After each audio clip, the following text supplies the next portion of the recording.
Welcome, everybody, to the Table Rush Talk Show, where I interview people who are growing real businesses to make real money and to serve their customer at the highest possible level. And today I'm here to introduce Pi Venus Winslow, who we can call Pi for short. And Pi's amazing. So Pi helps people. You help people get over, or I don't know if over is the right word, or sort of work through a narcissistic parent upbringing, a parental upbringing where there's narcissistic parents are involved, and then you help people deal with narcissistic partners. But your main way to do that currently is with a 6-month program that you have, and you do some personal coaching, and you're starting to crush it. So that's very exciting. So there you go, everybody. Well, let's welcome Pi. Thank you. Thank you so much. That was a beautiful welcome. Yeah, indeed. It's so good to have you here. We were just talking just a few minutes before we got started here, and so I asked you. I said, "Hey, tell me, are you having success? Are you successful at helping people, work through these narcissistic relationships?" And you said, "It was awesome." You said, "Well, as a matter of fact, I am. I've started to have, if you don't mind me saying, $10,000 months." And you were very excited about it. And you also said, "Hey, when I started 3 years ago, that was my goal, right? To be able to make money." And I'm going to stop talking here in a second and let you talk. But what I like about the 10,000 a month is that it's a financial metric that we can use to perhaps gauge impact. Yeah. Yeah, for sure. So yeah, I mean, when I first started my business, and it's been about 3 years, I had no idea what I even wanted to do. I just knew I wanted to coach other people. I wanted to inspire other people, but there was a part of me that, was like, I don't know how to do that. I've never done that before. But I mean, I do know how to encourage people, right? And I have done that all of my life. And I'm a connector. I like to connect people to things that I think will help them. And I like to cheer people on, and I like to help them problem solve. And so to start my journey, I got to take the really big, scary step, the very big, scariest first step ever, especially for me. Okay. Because I grew up in a dysfunctional family. I had an alcoholic father. I have a narcissistic mother. And I basically grew up believing that I didn't have value, that I didn't matter, that nobody cared about me or what I wanted or what I needed, that I was always doing everything wrong, that I was unlovable, that I wasn't smart enough, like a lot of self-limiting beliefs. And this is what happens when you experience long-term emotional and psychological abuse as a child growing up into an adult. These beliefs get deeply entrenched in our subconscious mind, and they creep into our conscious mind, but we'll dismiss them and say, well, yeah, I have this problem, but like, it's not important, but it is. Can I ask a question? Yeah. So self-limiting beliefs, right? That is easy to throw around. I hear that terminology thrown around all the time. Like, give me some examples. Like, what were some self-limiting beliefs that you had, that you grew up with, that you had to break through? Am I asking that right? Yeah. Well, I mean, a lot of the ones that I just listed. I mean, if you think about it, if you don't believe that you matter, why would you bother learning how to communicate better with other people? If you deeply believe that it doesn't matter what I say, nobody's going to listen to me anyway. So I didn't have good role models. I didn't have somebody to teach me how to navigate the world. I was neglected. I was kind of left to figure it out on my own. And I didn't know how to do a lot of things. And I especially didn't know how to manage my emotional well-being at all. I'd get very overwhelmed. And then I'd kind of freak out. I'd do self-sabotaging things. I wouldn't show up because I was scared, or I'd flake out, or I'd act out in some way. And so there were a lot of things that I didn't know how to do, which kind of reinforced the negative belief system of like, I'm not good enough. But I had to step above that and get to a place, unfortunately, a rock bottom place in a sense, that I really saw that it was up to me to change my life, to learn how to be a healthy adult, to learn how to communicate with other people, to learn how to trust myself, to learn how to trust other people, to open my heart, to take risks, and not to give my power away to other people, my value, my worthiness, not to put that in the hands of other people, but to really own that in my heart. Can I ask a question again in that? So yeah. When you say give my power to someone, or you just listed three things, you said give my power, and then two other things, like, can you get a little more granular with that? Like, I like the granular ideas so people can go, oh yeah, like giving away your power, that's super broad. Like it is. It can be. Yeah. So maybe give me, Yeah. So what that would look like, if I think about myself and the things that I would do, it was more important to me that other people approved of me than I was actually approving of myself, or authentically being myself. So I would want to try to morph into whatever I thought somebody else wanted of me. I wanted to make sure everybody else was happy and okay at my own expense. And I would self-sacrifice. And then I would get resentful because I wasn't getting what I was needing. And I didn't ask for what I needed. I just expected other people to know, because I had been trained to be so intuitive to try to figure out how to keep my parents happy. And that was the expectation, that's how I operated in my life with everyone. And when other people are just, they're just walking around living their life, and I'm over here like, I need something. Why aren't you guessing what I need? And then I'm not getting it. And then I'm blaming them. Because I'm not getting what I need. Yeah. I'm giving my power to them. My happiness is dependent on them. Yeah. Doing something for me. Yeah. I think let's do this too. Why don't you tell me what a narcissist is? I think that's of value, right, to anybody listening, because then people might be able to relate and go, oh yeah, maybe my parents are like this, or maybe they could. I mean, we all have a little bit of self-centeredness in us, but maybe give me a definition of a narcissist. Yeah. Well, narcissism is, it's a personality disorder, and it's in the diagnostic manual of mental health diseases. It's really diagnosed by a professional, and so I don't think walking around and diagnosing people as narcissists is the best idea. But what we can do is we can recognize that it's on a spectrum.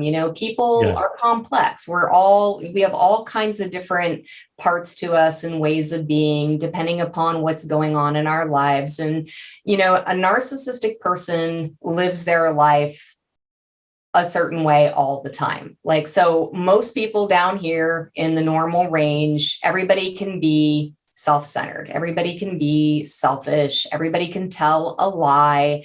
Anybody could say, that thing you said didn't happen, because they're scared or they don't want to admit they were wrong. But narcissistic people live their life and operate that way all the time. It's their personality. It's their personality. And so narcissistic people don't have empathy for others. Okay. They don't have empathy or compassion. They can't relate to the pain and suffering of other people. They don't feel a connection. Like some people say their hearts are made of stone, right? They're just, there's no compassion. There's no empathy there. They will fake it. They will fake it if they need to. But deep down inside, at the end of the day, they don't really feel bad. If they hurt somebody, they don't have remorse if they hurt someone. They won't make a genuine apology. They'll do the faux apology. I'm so sorry you're hurt by that, instead of taking responsibility for what actually their part was. Yeah. Right. Yeah. So they won't admit to being wrong. They're very concerned about how other people perceive them. They want to be smarter. They want to be better looking. They want to have more money. You know, they project a persona. And they're very, very attached to that persona. And they get very angry if you expose them, if you expose their flaws. And they want energy from other people. They're kind of like emotional vampires. So they want people's attention. They want people's admiration. They want people to admire them and consult them. And, you know, I'm like looking in the mirror right now. I'm like, uh-oh. But anybody can want those things. But again, like I'm saying, this is their mode of operation. They're like this all the time. And so the difference is that when they're denied the attention, validation, whatever it is that they're seeking from other people, they will become rageful, and they will do things. They will do things to punish that person. They will start a smear campaign against them. They will start telling everybody about your deep, dark, dirty secrets, and they'll manipulate, and they'll use manipulation and control they'll say things to get you upset. They figure out what your buttons are. They push your buttons. And then when you react and you respond and you're upset, they're like, why are you so out of control? Look at how out of control she is. God, can you believe I have to put up with this? I'm so worried about this person. She's so emotional, you know? And it's just like, and the other people are like, wait a minute. I'm just thinking it can be very confusing too, because once that pattern starts, once like the victim starts to question their reality. They're like, did that really happen? Did they really say that? Did they really do that? Maybe I am too sensitive. Am I overreacting? And it's like, the narcissist will push boundaries all the time. They'll see how much more they can get away with, And before you know it, you are in a stew of toxicity, and there's like no escape. I'm just laughing because I can relate. I'm like, oh my God. I was thinking of a girlfriend that I had. Yes. I think everybody has met this person and had engagement with this type of person. Yeah. Well, I was thinking, this is what was interesting. And I actually had this as a question to ask you, but she kind of used this whole narcissist thing as a weapon towards me. She's like, you need to look at this thing about perhaps you're a narcissist. And I'm like, I don't think I am. I think I've got enough self-awareness and some empathy and sympathy and some emotional maturity. But I was like, it's almost like the narcissist weaponized the narcissism thing. Right. Yes. Like throwing it at me. And I'm sitting there thinking, as you tell me that, I'm like, wait a minute, you're doing all these, everything you're listening out you're doing to me. Anyway, Exactly. thank Well, you for listening. Go ahead. that's a tool. That's another manipulation that they use. They project what they're doing onto another person. They say, Yeah. so if I'm in a relationship, I'm the narcissist, I'm cheating on my partner, Yeah. I'm going to be grilling my partner all the time. I know you're cheating on me. I need to see your phone. I need to know what you're doing. I need to be tracking you because you're not to be trusted. I saw the way you looked at that person. Meanwhile, I'm the one out there like doing all of those things. Yeah. That was the number one thing. She's like, I know you have sorry, ex-girlfriend, if you're listening. This is all with love. Not naming names, but you know who you are. No, I'm kidding. What was it? There was a lot of this. There was a lot of this, like, oh, you've got this bevy of other relationships waiting in line, and I'm like, actually, no, I don't, but clearly you do. And I had this male mentor friend of mine, and so after we broke up, I was telling him all about this, and he goes, well, let me ask you a question. After you guys broke up, did you immediately jump in a relationship with another person? And I was like, no. And he goes, did you have people waiting in the wings? And I said, no. And he goes, well, there's your answer. So, right. And I was like, oh yeah, that was great insight. Anyway, thank you for, it's just like a great therapy session almost.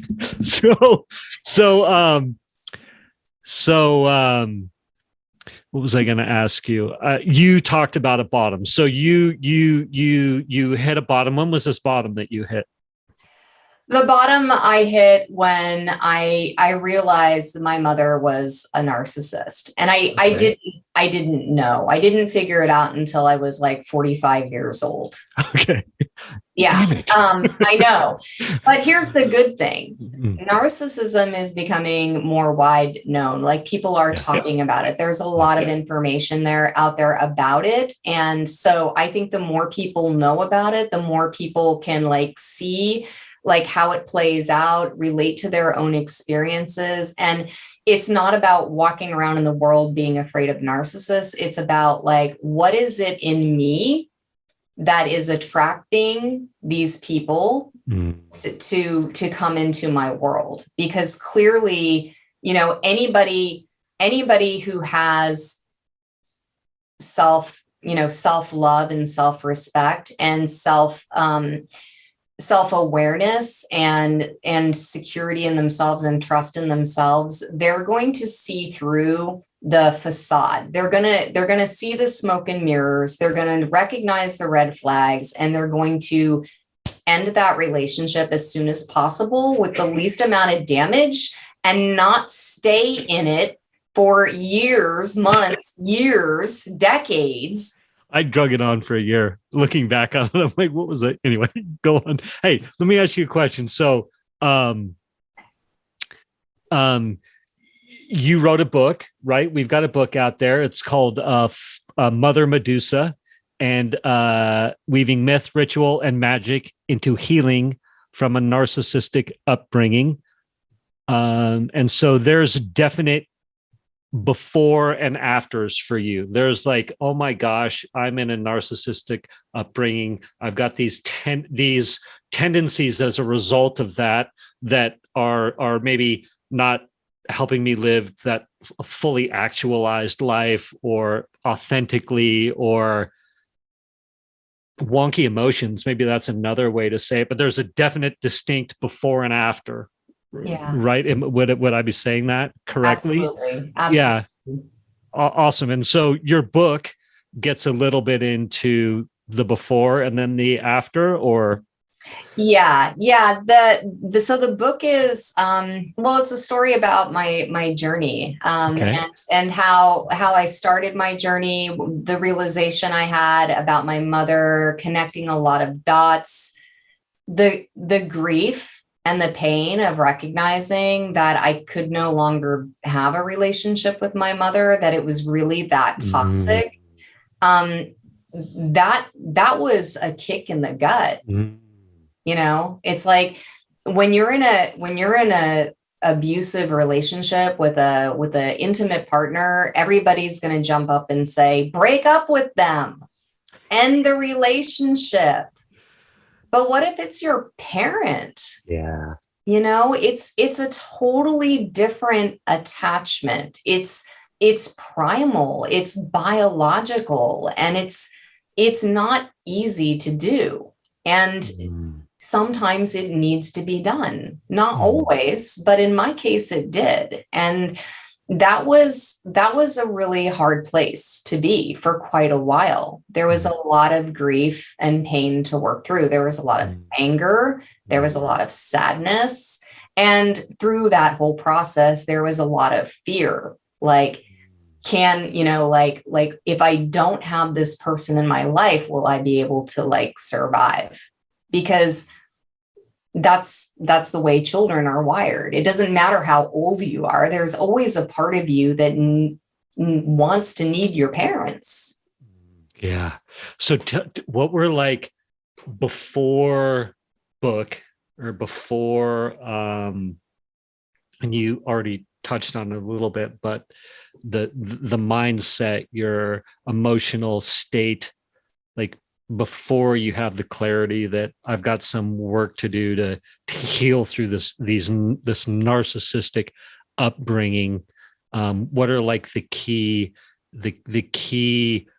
red flags, or I don't know if red flags is the right word, but like environmental proof, or I don't know. What am I trying to say? Circumstances in your life as a result of hanging out in this narcissistic damaged spot. So are you like frustrated with relationships with men up to this point, or you can't find fulfillment at work, or what are the main, I guess, triggers? Or am I asking that right? Or yeah, I think I know what you're asking. I think what was going on in my life that was evidence that I wasn't well. Yeah. I wasn't well. And it's interesting. And I thank you for asking that, because there's a lot of things that were going on for me that I didn't connect to the trauma that I experienced in my childhood. And we hear about this, but again, I think people who grow up with it being normal normalize it. Yeah. Like, oh yeah, that happened all the time. No big deal. Well, actually, it actually was a big deal. And if you look at your life and the way you've been living it, and are you living the life of your dreams? If you're not, there's probably something there related to that. So, I had a number of dysfunctional love relationships in my life. I recognized, I had an unhealthy attachment to other people. I needed other people to tell me I was okay. I was very codependent. I was very, interested and absorbed in other people's lives. Meanwhile, I was disconnected from myself and my own life. I didn't have hobbies. I had the hobbies that, the people that were most important to me had, because it was important to them. Like, I didn't even have an identity. I was just running around trying to find somebody to love me, because I didn't get that growing up. And it was a deep, deep emotional wound. And that's how I gave my power away. I would say yes when I really wanted to say no. Sorry. Oh, well, I was going to say, so a simple example of that would be like, hey, let's go to this function. And you're like, okay, when really maybe you didn't want to go, or yes. Yeah. Or you can even say stand up for yourself, perhaps too, sometimes. Stand up for myself. I struggled with drug and alcohol addiction. That was another way that I would hide from my feelings. I'd bury my pain. I like pretty much anything you could get addicted to. There were times when I would like overindulge in that. And in those things, like, I was a workaholic. I would work all the time so that I didn't even have time to like feel things or even really authentically connect with other people, because I was just so busy. Yeah, I get that. I get that. I have some parallels in my journey, I think like finding that self-love of who I am, what do I like, and then be willing to be like, this is what I like, and that's okay. And for me, a lot of that shift was like, for a while I was like, take me or leave me, with this arrogance, right? And then and then I had to shift from that at some point, right? I had to be like, take me or leave me, because I'm amazing and so are you. Or you know what I mean? Versus, I don't know if that resonates at all, but thank you for listening again. So did you have a final failed relationship that shined a spotlight on this, where you're like, I just can't live like this anymore, and you stumble across like a mentor or a coach or an angel, or what, who's there's like the Melody, what's her name, she does Melody Beatty. yeah, Melody Beatty, or like, what, tell me, what's the part of the story where you're like, oh no, or yeah, there we go, thank you, yeah, The moment, yeah, the magical moment. Okay. And thanks for asking. And I love telling this story, and I might get emotional, but because it is it was an emotional, it was a spiritual experience. And I do believe this work is spiritual work, because we are disconnected spiritually when we're disconnected from ourselves, when we're disconnected from who we are. And so where I was at my life, my second marriage was falling apart. I had been sober a year. I no longer resonated with my community, my group of people that I had around me for years, and so I used to play drums. I used to be a rock and roll, drummer. I played in several bands. I used to play bars. I used to book shows. I had a radio show. I was very involved in the local music community. But as many people know, and or can guess, if you watch VH1, like the band always breaks up because of alcohol and drug stuff. And that was just very prevalent in. Hey, you just dated us. You just dated us. VH1, what? Right. Behind the music. Yeah. Okay, I watched it. Yes. Yeah, but I mean, that was where I was in my life. And so I got sober, and it had been a year, and I'm like, this doesn't resonate with me anymore. I want better friends. I want a different life. I'm meant for bigger things. I want to expand and grow, but I don't even know what that looks like.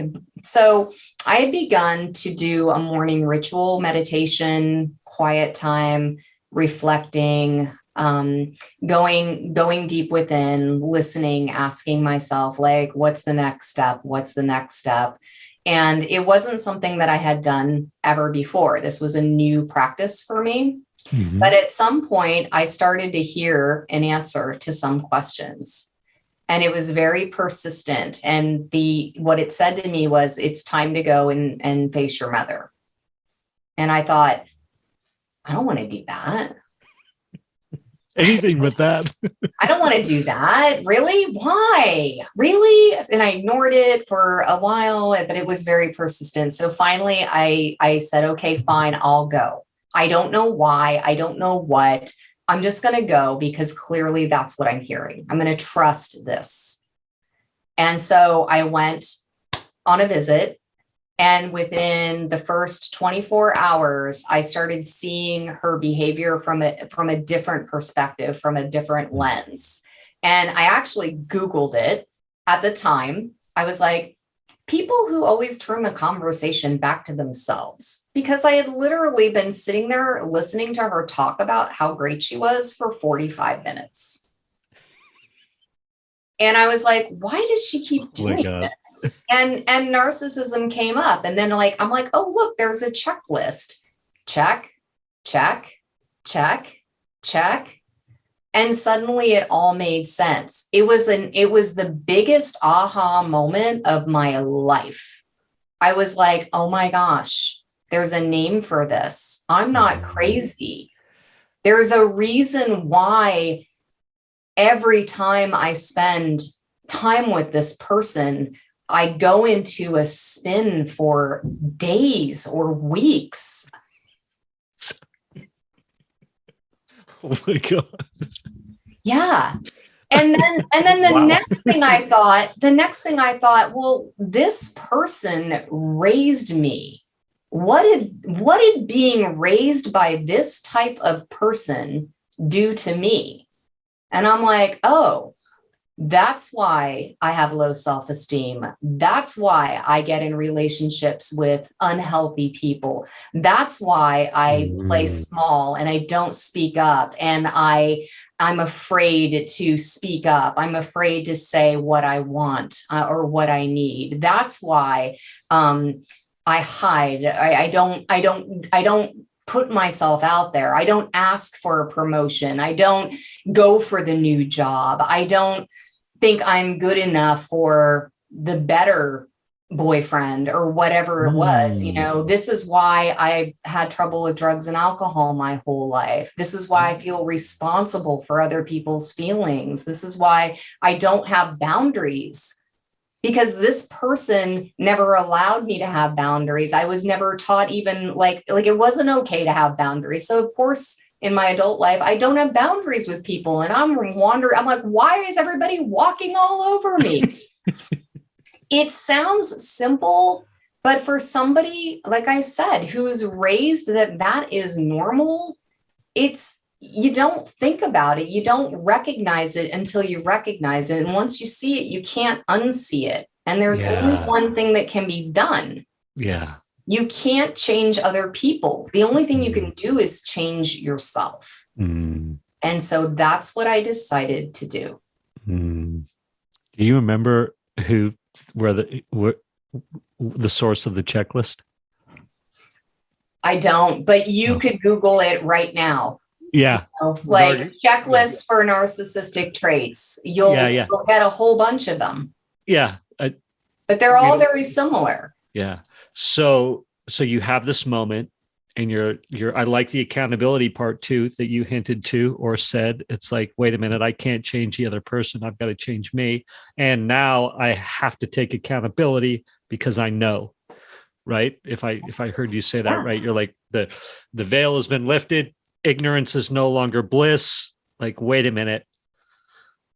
Okay, now something can be done. So that's a cool spot to be. I guess it's sort of painful on one hand, but freeing on the other. By the way, everybody listening and watching, hello, thank you. You can go to fullvenusrising.com and you can see Pi's book, Mother Medusa, and she tells more about this story and all that stuff.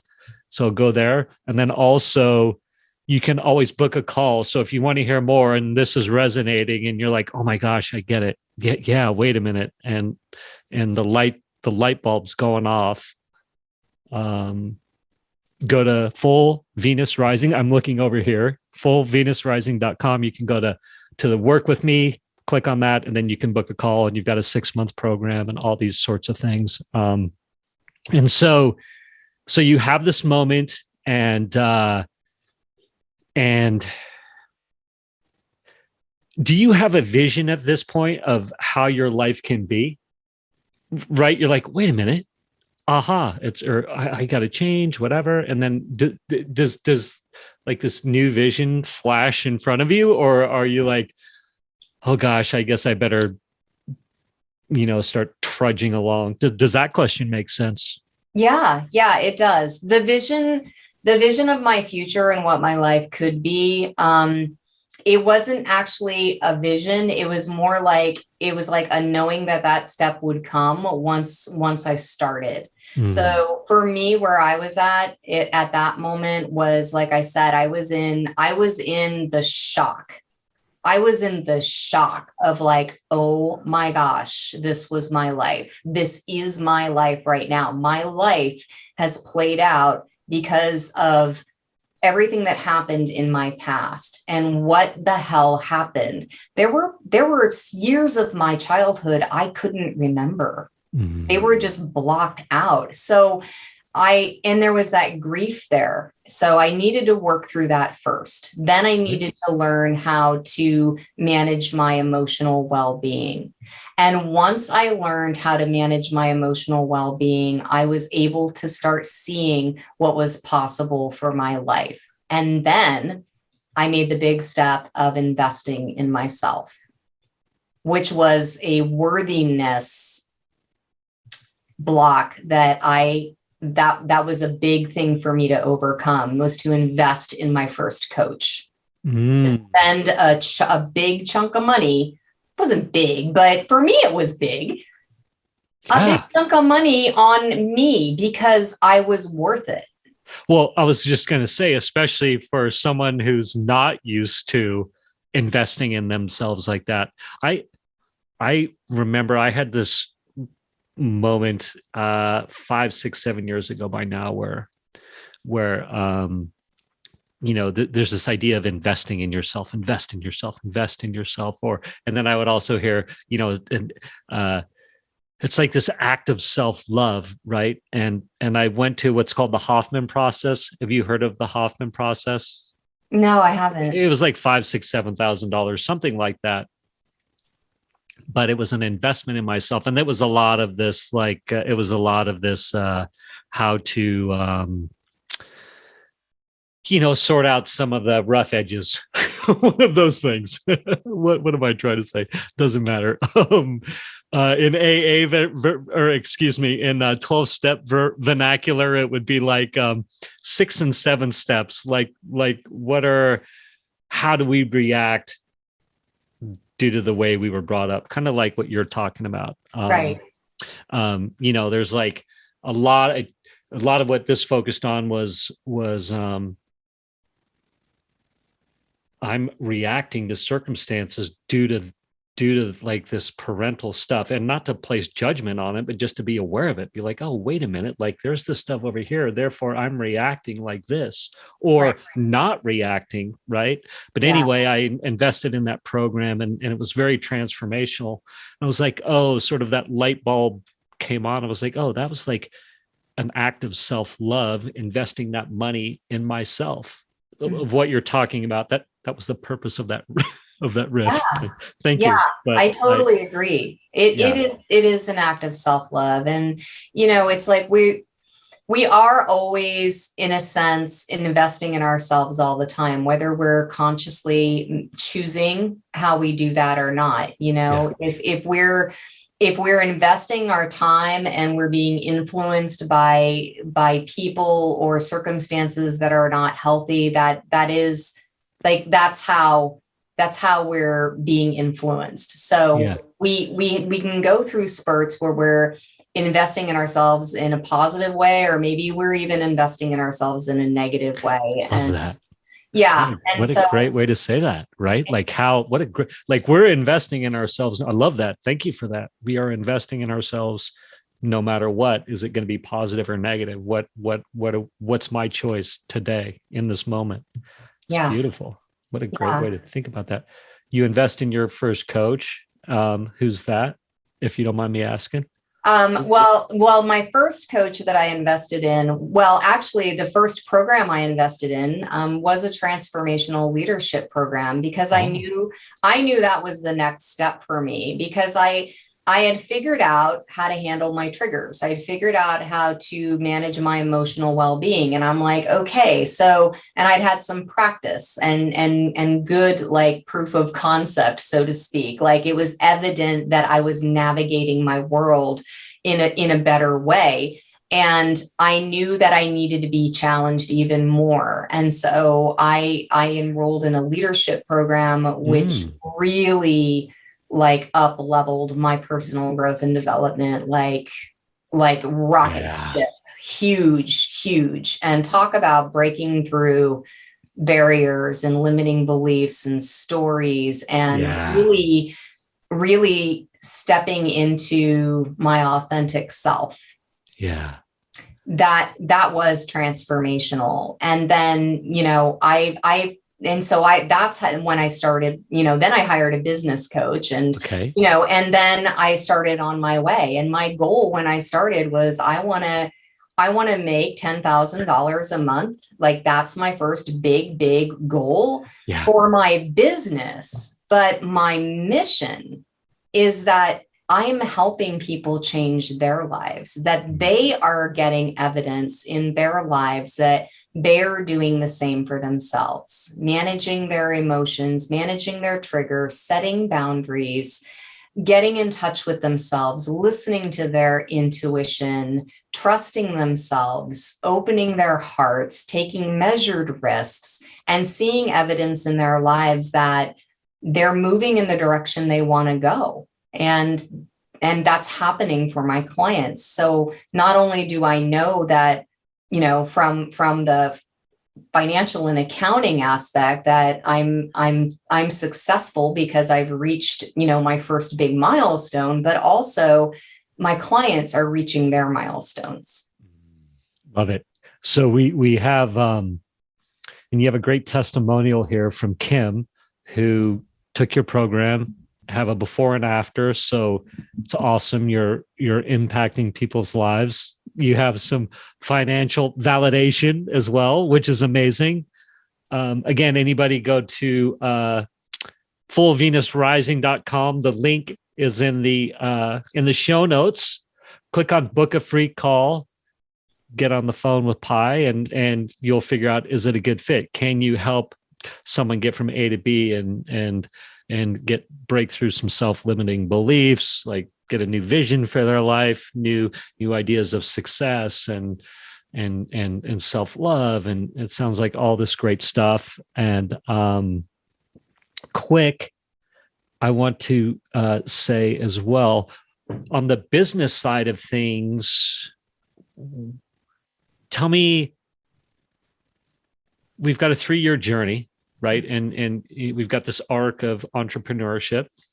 And what's like your number one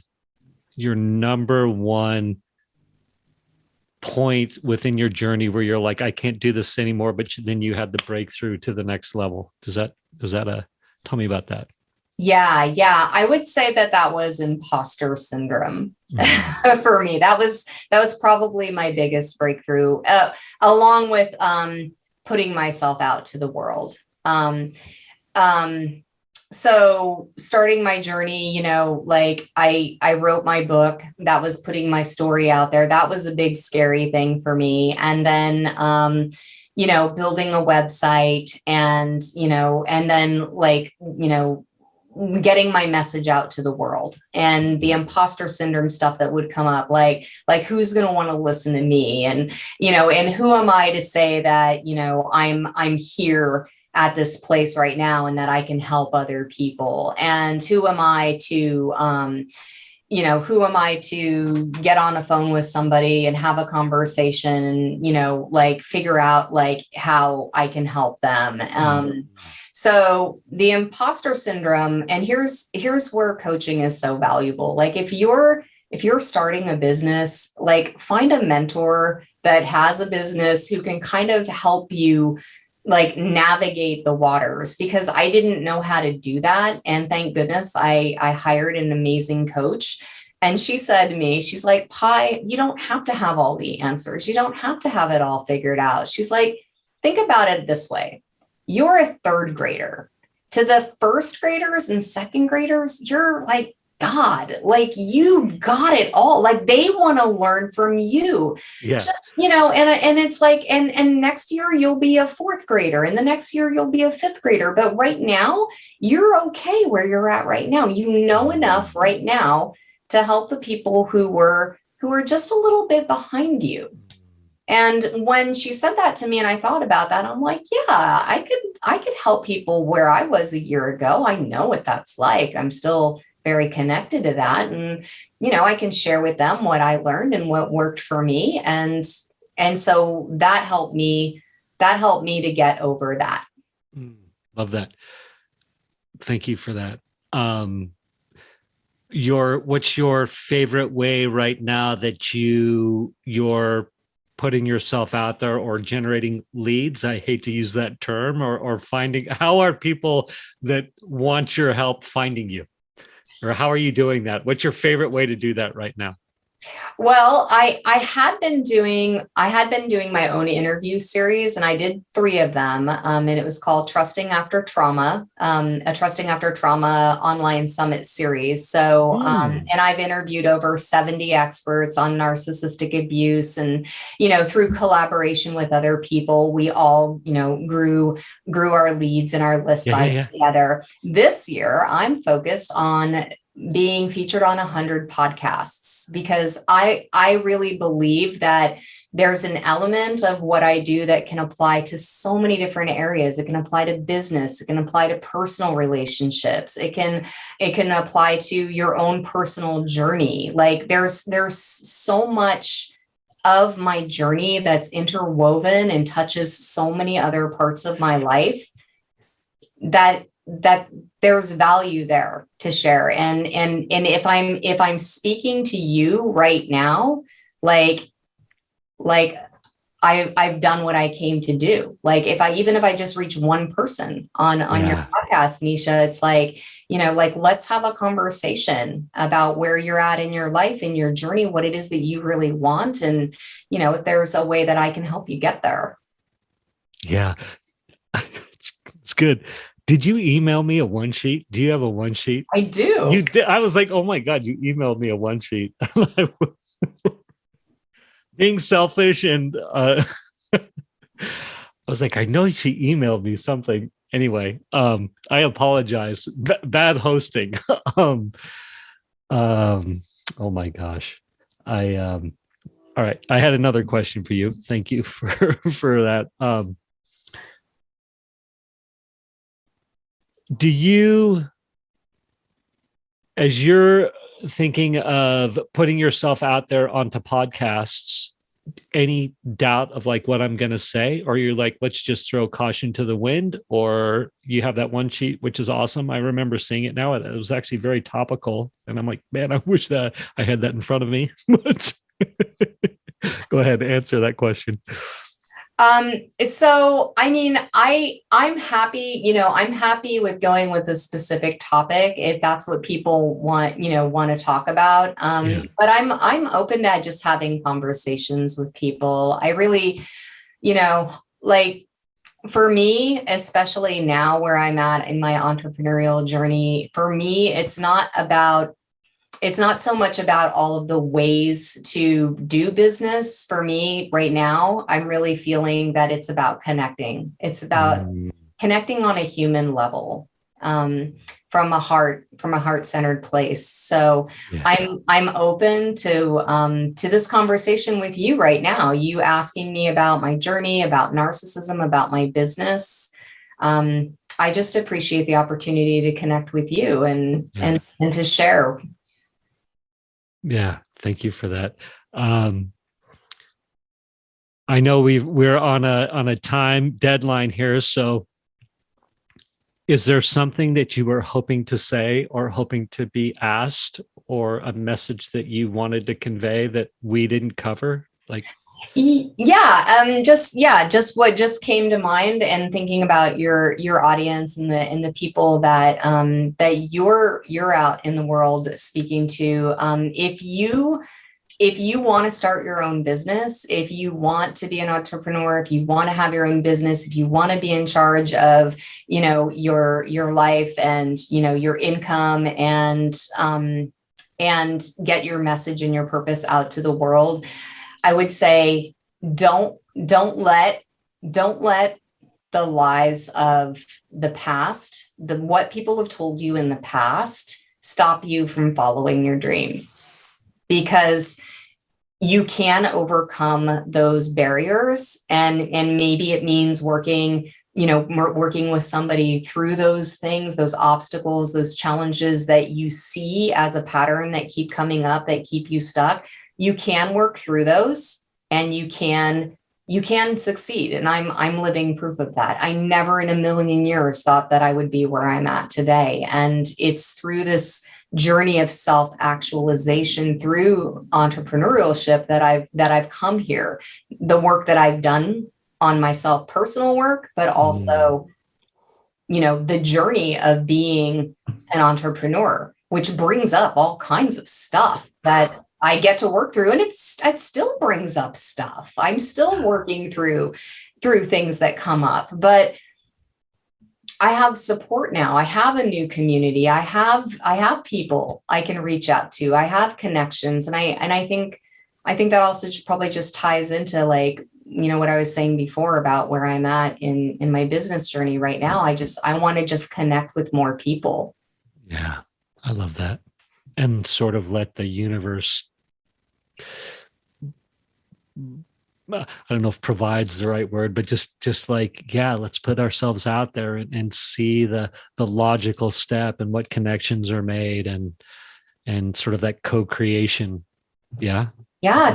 Trusting the process and trusting ourselves, trusting your intuition. I'm leaning into trusting myself a whole lot more this year, which is, like I've not been doing it a long time. So it's like, okay, this is my next growth spurt, is really leaning in and trusting myself. If my inner guidance is saying connection, not busy doing, checking off boxes, then that's what it's time to do. I love that. Thank you for that. You're welcome. Thank you. Thank you for this beautiful interview. Yes, indeed. Pi, thank you so much for coming. I'm going to do a quick reminder to everybody. FullVenusRising.com. You can book a free consultation with Pi to see if you're a good fit for her, because she knows how to tell if you are ready to be helped.